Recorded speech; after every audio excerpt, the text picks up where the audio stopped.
এরে যুবক, টাকার পেছনে দৌড়াও কেন? টাকা তো তোমার পেছনে দৌড়াবে। তুমি দুনিয়ার পেছনে কেন দৌড়াও? দুনিয়া তো তোমার পেছনে দৌড়াবে। কারণ এই দুনিয়ার সব কিছু তোমার আমার গোলাম। قال النبي صلى الله عليه وآله وسلم الدنيا خلقت لكم وأنكم خلقتم للآخرة। নবী বলেন, সব পৃথিবী সহ মানুষের গোলাম বানাইছি, আর মানুষেরে আমি আল্লাহর গোলাম বানিয়েছি। हकीकत से तो दुनिया बेखबर है, दुनिया की नुमाइश पर नजर है। नमी गोयम के आज दुनिया जुदा बाश, बहारोकारे के बाशी बा खुदाबाश। রহমতের নবী বলে, আমি এমন এক মুসিবতের মাঝে, চতুর্দিকে আমার দুশ্মনে ভরা, আমার আপনজনেরা আমারে একদিন আর 2 দিন না 3 বছর পর্যন্ত গৃহবন্দী করে রাখছে, পানি দেয় না, খানা দেয় না।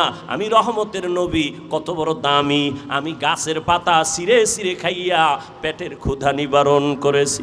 ওই সময় আমার চতুর্দিকে দুশ্মন সবাই আমার বিরোধিতা করছে, কিন্তু সুসংবাদ শুনো যুবক, নবী বলেন ওই সময় আমার বিরোধিতা যারা করছে সবাই বুড়া, আর উপকার যারা করেছে তারা যুবক।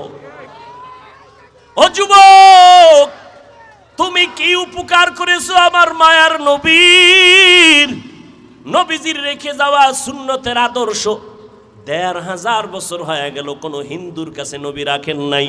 নবীর রেখে যাওয়া আদর্শ কোনো ইহুদি মানবে না, খ্রিস্টান পালন করবে না, কোনো হিন্দু করবে না, বৌদ্ধ করবে না। ও কৃষ্ণনগরের মুসলমান, জিব্বাটা নাড়ায় জবান খুলে বলো, আল্লাহর নবীর রেখে যাওয়া আদর্শ পালন করবে, মানবে কারা? দেখছেন নি, দিল মইরা গেছে গুনাহ করতে করতে, সারা রাত মোবাইল চালায় আর কবিরা গুনাহ করে। এদের দিলটা পাথর হয়ে গেছে, এত পরিমাণ নষ্ট হয়েছে দিল যে একটা কথার আওয়াজ পর্যন্ত আসতেছে না, ওই পরিমাণ ঈমানের বাতি ভেতরে নাই। দোয়া করি আল্লাহ আপনাদের হেদায়েত দিক। কলবে মহার পড়ে গেছে। কিসের জন্য এমন করেন? কি হবে কি? যুবক, নিজেরে খুব মাস্তান মাস্তান মনে করো না। আল্লাহ না করুন, লিখে রাখ কথাগুলো, বালিশে মাথা লাগায় কথাগুলো রেকর্ড করে শুনবি মিডিয়া থেকে নিয়ে। তোমার মোবাইলে রেকর্ডের কোনো ফায়দা নাই, এটা বেয়াদবি।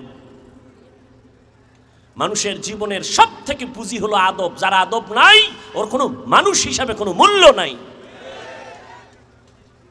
আল্লাহ হেদায়াত দান করুন।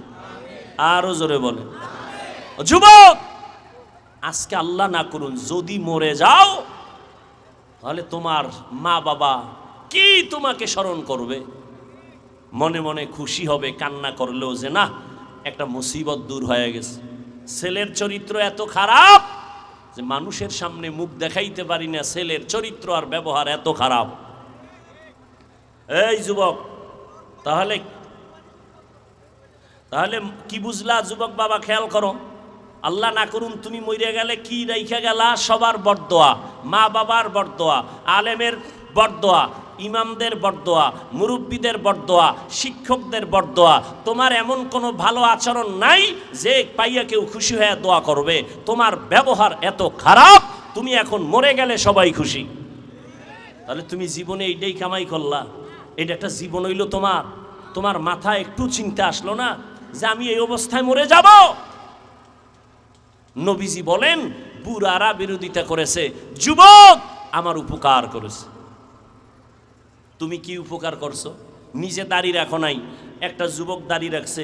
যদি বলতা ভাই সুন্দর একটা আমল করছো, দোয়া করিস আমিও যেন করতে পারি, এই কপাল তোর হয় নাই, তুই কি করছো জানো? ওরে সাহস না দিয়া ওরে এমন ধমক দিছো, তোর বয়স কত? প্রায় 26। তুই এত তাড়াতাড়ি বুজুর্গ কেন? তোমার থেকে উৎসাহ পাইল না, অথচ তোমার মতোই তো যুবক জীবনে মাদ্রাসায় পড়ে নাই, স্কুল কলেজে পড়িয়াও নামাজ পড়ে, সত্য কথা বলো, আছে না নাই? তুমি নিজেরে জিজ্ঞাসা করো তো, তুমি পারো না কেন? অবশ্যই তোমার উপরে কারো অভিশাপ লাগছে, আল্লাহ তোমার গুনার কারণে বেজার। তুমি তো মনে করো তোমারে কত সুন্দর জানি দেখা যায় না, অথচ যাদের কলবের চক্ষু খোলা এরা তোমার চেহারার দিয়ে তাকাইলে ঘৃণা পায়। তোমার চেহারায় কোনো উজ্জ্বলতা নাই, নূর নাই, গুনাহের কারণে চেহারা নষ্ট হয়ে গেছে। তুমি তো ভাবতেছো তুমি সুদর্শন সুপুরুষ, তোমার জন্য মেয়েরা পাগল। মেয়েরা তোমার পাগল না, তোমার থেকে কিছু টাকা পয়সা নেওয়ার পাগল। তোমার থেকে খাইয়া লইয়া তোমাকে একটা লাথি মেরে চলে যাবে। ও যদি কোরআন লইয়া কসম খায় তো মনে করবি 10টার কসমের 11 নম্বরে তুই বলবি হাফিজ ভাই এটা কেমনে বুঝমু? এটা বুঝার সহজ একটা স্কেল হলো, তুই যত নাম্বার তোর ওই মাইয়া ওই কয় নাম্বার, মনে রাখিস। এটা ফাইনাল ফাইনাল ফাইনাল। তুই যদি মনে করো 3, তোর মাইয়া যেটা কসম খাইছে ওটাও 3। আল খবিসাতুলিল খবিসিন, খবিসের সাথে খবিসা চলে আসবে। তুই যদি মনে করো তোর সিরিয়াল 13, ওটার 14। হাসো না, লজ্জা থাকলে হাসতি না। আমি হাসির কথা বলি নাই, যদি লজ্জা থাকতো কান্না করতি যে আমি একটা মানুষ এত খারাপ, আমার চরিত্র এত খারাপ। অথচ তোর মতো বহু যুবক স্কুলে পড়ে, চাকরি করে, নদীতে মাছ ধরে, এক বেলার নামাজ ছাড়ে না, সালাম দেওয়ার না দিয়া কথা বলে না। তোমার কপাল এত খারাপ কেন? তুমি পারো না কেন? তোমার মতো যুবক চাকরি করে, ব্যবসা করে, 5 ওয়াক্ত নামাজ পড়ে নাই, তোমার কপাল খারাপ কেন? মোনাজাতে সবাই কাঁদে, তোমার চোখে পানি আসে না কেন? তুমি কান্না দেখে হাসো না। অথচ তোমার মরে যাওয়া উচিত যে ওর চোখে পানি আসে, আমার চোখে আসে না কেন? আল্লাহ, তুমি কি আমার গুনার কারণে এতটাই বেজার? চোখে পানি আসা রহমত, চোখে পানি না আসাটা রহমত নয়। আল্লাহ গুনার কারণে বেজার, দিলটা পাথর হয়ে গেছে। জীবনে কি করলা কামাই? মাত্র 23 বছর, 25 বছর, 30 বছর হায়াত, তোমার বয়স মাত্র, সামনেরটা এখনো বাকি। এই জীবনে কি করলা? মা বাবার বরদোয়া ছাড়া কি কামাই করছো? শিক্ষকের সাথে বেয়াদবি করে বরদোয়া নিতেছো, কি করেছো?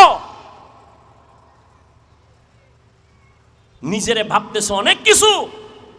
আমার তো ভয় লাগে কোন দিন পাগলায় রাস্তায় লঙ্গি খুলে দৌড় দাও, কারণ বহু পাগল রাস্তায় দেখছি ইংলিশে কথা কয়, আরবিতে কথা কয়। চিন্তা করলাম পাগল কি আবার আরবি শিখছে আলাদা? না, শিখে নাই। তো আরবি কয় কেমনে? হিসাব করে বের করে দেখলাম স্কুলের ভালো ছেলে বেয়াদবি করে পাগল হয়ে গেছে, মাদ্রাসার ভালো ছাত্র বেয়াদবি করার কারণে পাগল হয়ে গেছে। ভালো করে মনে রাখিস, যুবকের জন্য এটা আমার জীবনের বড় বয়ান, আমার বড় বয়ান যুবকের জন্য।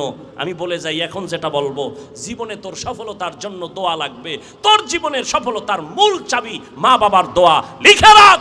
দ্বিতীয় চাবি তোর শিক্ষকের দোয়া, তৃতীয় চাবি ওলামায়ে কেরাম মুরব্বীদের দোয়া। মনে রাখিস ভালো করে, এদের দোয়া না থাকলে কসম আল্লাহর সফলতা জীবনে পাবি না। ডাক্তার হবি, তাসলিমার মতো জুতোর বাড়ি খাবি।